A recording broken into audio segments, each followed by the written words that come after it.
मोमिनो पढ़ते रहो तुम अपने आका पर दुरूद है फरिश्तों का वजीफा सलातो वसलाम। अब प्यारी सैयदा आमना अपने लाल की खूबियों को बयान कर रही हैं। अभी सरकार आए नहीं हैं, आने का मंजर तो इंशाअल्लाह मैं परसों की तकरीर में रखूंगा।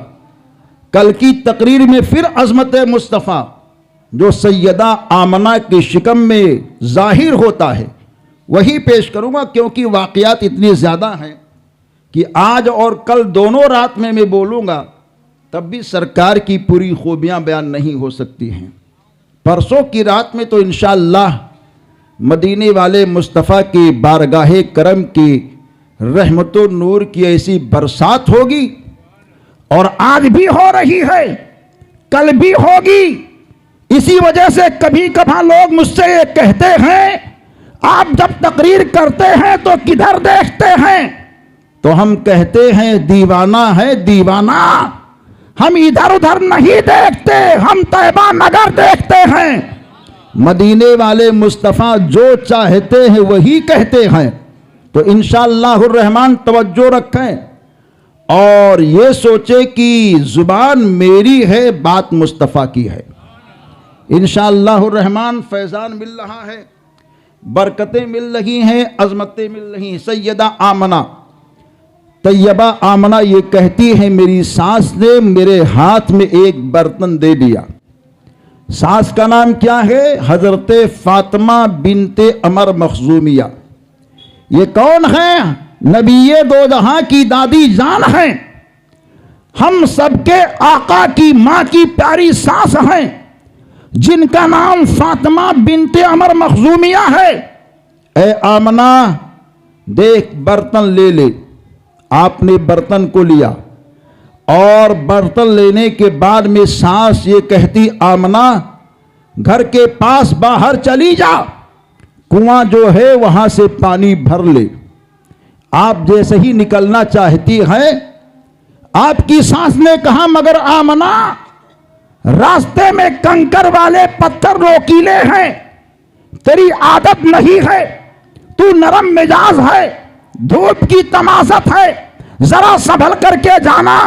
प्यारी आमना कहती है हाँ हाँ सास जान, मुझे मालूम है कि कंकरेली जमीन है, पथरेली जमीन है, रास्ता बेहतर नहीं है। तो कहा जाएगी तो आमना मैं चलूं तेरे साथ? नहीं नहीं आप बैठिए, हम पानी लेकर के आती हैं। कहा जा तो रही है, बच्चा तेरे शिकम में है, धूप की तमाशत है, कोई कपड़ा सर के ऊपर मोटा डाल ले। आप बोलती नहीं कोई जरूरत नहीं है। आप गई पानी भर करके लेकर के आती हैं। जब आ रही हैं तो हजरत अब्दुल मुत्तलिब घर के अंदर आए। आने के बाद में कहा बहू को तूने ऐसे हाल में भेज दिया, और ऐसी बहू जिसके शौहर का इंतकाल हो गया, इंतकाल होने की हालत क्या। हम सबके आका भी दुनिया में आए नहीं हैं, हजरत अब्दुल्लाह दुनिया से तशरीफ ले जा रहे हैं। ले जाने का हाल क्या है? नबीए दो जहां के वालिदे मोहतरम के प्यारे अब्बा हुजूर जो हम सबके आका के दादा जान हैं, जिनका नाम हजरत अब्दुल मुत्तलिब है, उन्होंने हजरत अब्दुल्लाह से कहा ए बेटा देख शादी मैंने तेरी कर दी है, तेरी बीवी हमल से है, अब घर के बार को उठा और जा तिजारत के सामान को ला और मक्के की मंडियों में बेच। अब्बा हुजूर में कौन से बाजार की जानिब जाओ? कहा यसरब चला जा, वहां से खजूरों को लेकर के आ जा, क्योंकि यसरब के खजूर जो हैं वो कम दाम में मिलते हैं और मक्के के अंदर ज्यादा भाव में बिकते हैं। हजरत अब्दुल्लाह वहां जाते हैं, खजूरों को लेकर के चलते हैं। रास्ते में बीमारी आपको लग जाती है, और बीमारी जब लग गई, एक दिन काफिले के लोगों ने आपका साथ दिया, वहां रह करके आपकी तीमारदारी की, लेकिन दूसरे दिन वो लोग छोड़ करके आ गए। और जब आते हैं तो हजरत अब्दुल मुत्तलिब को खबर देते हैं आपका बेटा अब्दुल्लाह बीमार बीमार हो गया है। और जब बीमारी की खबर सुनते हजरत अब्दुल मुत्तलिब, तो आपने अपने बड़े बेटे जिनका नाम हारिस था, हारिस को कहा, ए बेटा जा तू यसरब की सरजमीन पर चला जा। अब्दुल्लाह जो घुंघरालू बाल वाला है, अब्दुल्लाह जो मेरा नूरे नजर महबूबे नजर बेटा है, वो बीमार हो गया है। उसकी नई नवेली दुल्हन यहाँ है, अगर उसको खबर मिलेगी तो बेचैनो बेकरार हो जाएगी। हारिस तू चला जा। घोड़े को दौड़ाते हैं, दौड़ते दौड़ते जाते हैं तो क्या देखते हैं, वो अब्दुल्लाह जो पहले बीमार थे, आज जब वो पहुंचे हैं तो उनको ये खबर मिलती है कि हजरत अब्दुल्लाह का इंतकाल हो चुका है। और सिर्फ इंतकाल ही नहीं हुआ है बल्कि उनको दफन भी कर दिया गया है। कौन सी सरजमीन पर दफन किया गया है? मकामे अबवा में उनको दफन कर दिया गया है। कब्र को आपने देखा, देखने के बाद में वापस आते हैं और अपने वालिदे मोहतरम हजरत अब्दुल मुत्तलिब को ये कहते हैं, भाई अब्दुल्लाह को बड़ी बीमारी लग गई और बीमारी ही में इंतकाल हो गया, उनको मकामे अबवा में दफन कर दिया गया है। मैंने उनके कब्र की मिट्टी को भी देखी है, नरम और नाजुक मिट्टी है और उसके ऊपर कुछ लोगों ने पानी के छींटे भी मार रखे हैं। ऐ अब्बा हुजूर, अब्दुल्लाह तो दुनिया से जा चुके हैं, चुनांचे हाल क्या होता है? ऐसे माहौल में हजरत अब्दुल मुत्तलिब घर के अंदर है और सोचते हैं, अपनी बेगम को कहा, ऐ फातिमा बिन्ते अमर मखजूमिया, अभी ये मेरी नई नवेली बहू जो जिसने अपने शौहर के दुख और दर्द को भी बर्दाश्त करने की हिम्मत अपने अंदर जुटा रखी थी, मगर तूने इनको धूप में क्यों निकाल दिया?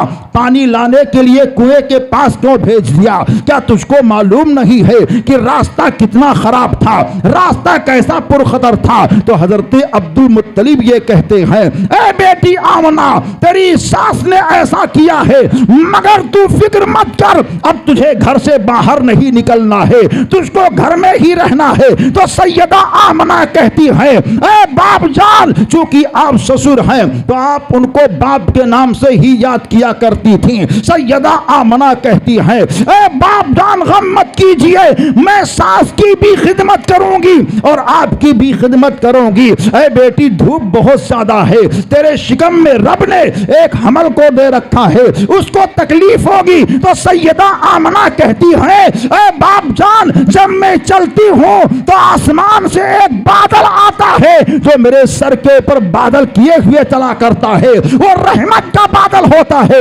ए आमना, बादल तो आता है, साया कर देता है, ये इत्तेफाक होगा, लेकिन देख रास्ते कंकरेली हैं, पथरेले हैं, ऐसे अंदाज से जब तू चलेगी तो कितना माहौल होगा, कितना दर्द तुझको होगा। तो प्यारी आमना ये कहती है, आंगन से लेकर कुएं तक और कुएं से लेकर अपने घर तक जब मैं चलती हूँ तो पैर के नीचे जो भी सख्त पत्थर आते हैं, रब्बे कबीर उसको मुलायम कर देता है, उसको नरम कर देता है। ए प्यारी आमना, चल मैंने इसको भी मान लिया है, तूने मोहब्बत में कहा यह हकीकत है, लेकिन आमना जब तू कुएं के पास जाती होगी, अपने डोल को लेती होगी, कुएं के अंदर रस्सियों के जरिए से डालती होगी, कुएं का पानी बहुत नीचे है, रस्सी से उठाएगी, वजन आएगा बच्चे के ऊपर, बच्चे की जान का भी खतरा है, तेरे लिए भी नुकसान है, रस्सी को मत खींचा कर कुएं के अंदर मत डाला कर। तो सैयदा आमना कहती है, ए बाप जान, जब मैं कुएं के पास जाती हूँ, जैसे ही खड़े होती हूँ एक आवाज आती है, मैं रस्सी को डोर में लगाती नहीं हूँ, नीचे का पानी कुएं का खुद ब खुद ऊपर आ जाता है, मैं अपने बर्तन में भरती हूँ। मक्के की औरतें जो वहां आती है मुझको रोक देती है, ए आमना तू ठहर जा, ए आमना करार ले, पानी भरने के बाद में तू मत जा, यहाँ खड़ी हो जा। हमने कहा औरतें क्यों? तो औरतें कहती हैं, ए आमना, जब तक तू खड़ी रहती है तेरे कदमों की बरकत से कुएं का पानी नीचे जाता नहीं है बल्कि ऊपर ही थमा रहता है। ये कौन है? ये नबी, ये दो जहां है। और कुएं के कतरे से आवाज आती है, आमना मुबारक हो, तेरी पेट के अंदर रहमतुल आलमीन तशरीफ फरमा है। ये सैयदा आमना खूबियां बयान करती हैं। अब हजरत अब्दुल मुत्तलिब को ताज्जुब हुआ, कहा बेटी कुएं का पानी बोलता है, रहमतुल आलमीन आ रहे हैं। तो बता बेटी, आती है वापस तो क्या होता है? तो प्यारी आमना कहती है, कोई पेड़ कोई जानवर ऐसा नहीं है जो मुझको सलाम न करता हो। और जब मैं आती हूं तो घर के सामने जो पेड़ है वो पेड़ तो आज मुझसे गुफ्तगू करने लगा। ऐ आमना, कौन सा पेड़? दरवाजे को खोला, बापजान ये सामने का पेड़ है, ये मुझसे कलाम करने लगा। हमने कहा, सैयदा आमना कहती हैं, मैंने जब उनसे कहा अपने ससुर जान से, तो उन्होंने कहा पेड़ ने क्या कलाम किया? तो कहती है, ये पेड़ कहता है, ऐ आमना, जो आ रहा है उसका नाम आसमान पर अहमद है और जमीन पर मोहम्मद है सल्लल्लाहु अलैहि वसल्लम। प्यारी सैयदा आमना कहती, ऐसी कलाम मैंने सुनी। और घर के अंदर जब पहुंच गई तो उसके बाद में मेरे ससुर हजरत अब्दुल मुत्तलिब को बड़ा सुकून मिला, बड़ी राहत मिली, बड़ा चैन मिला।